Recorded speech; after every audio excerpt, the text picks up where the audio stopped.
Ayan na naman ako. Dito na naman ako sa bandang taas.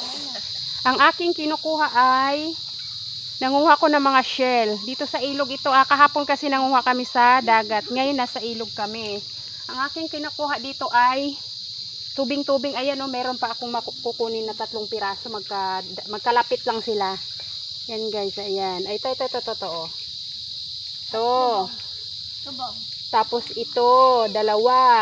Meron pa yung isa, nawalan na. Ayan, 3. Yan. Ay, 4.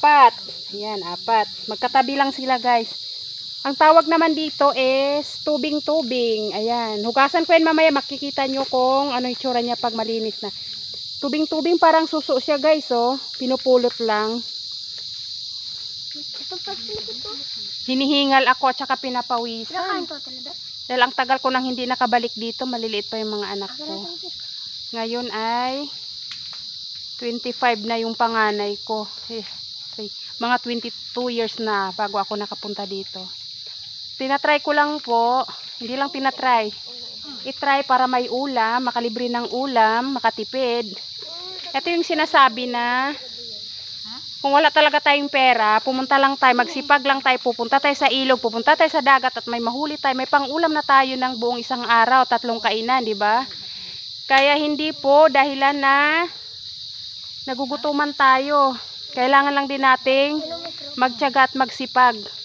Kung hindi natin kayang magtrabaho ng ganito, na nasa putikan, madumihan yung ating kamay, kung talagang walang-wala na, magugutom talaga tayo guys. Kaya natin kumuha ng ganito. Ayan o, magkadapit lang. Mayroon na naman akong nakita o isa. Ayan. Ayan. Ito lang ay aking binalik-balikan yung aking kabataan dahil ito nung bata pa ako ganitong ginagawa ko. Pag wala kaming ulam, kasama ko yung papa ko dito kami sa ilog. O diba? Matagal na akong hindi nakabalik dito guys. Ngayon lang. Binalik-balikan ko. Lahat kasi ng upload ko ay yung mga buhay ko nung bata pa ako.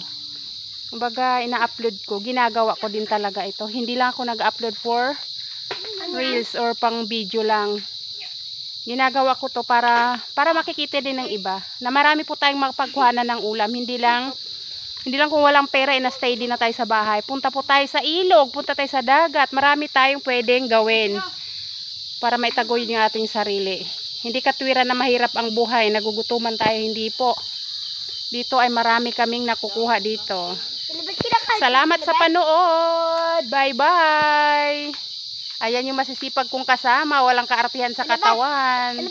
Hindi usong arte ngayon guys ha. Bye-bye.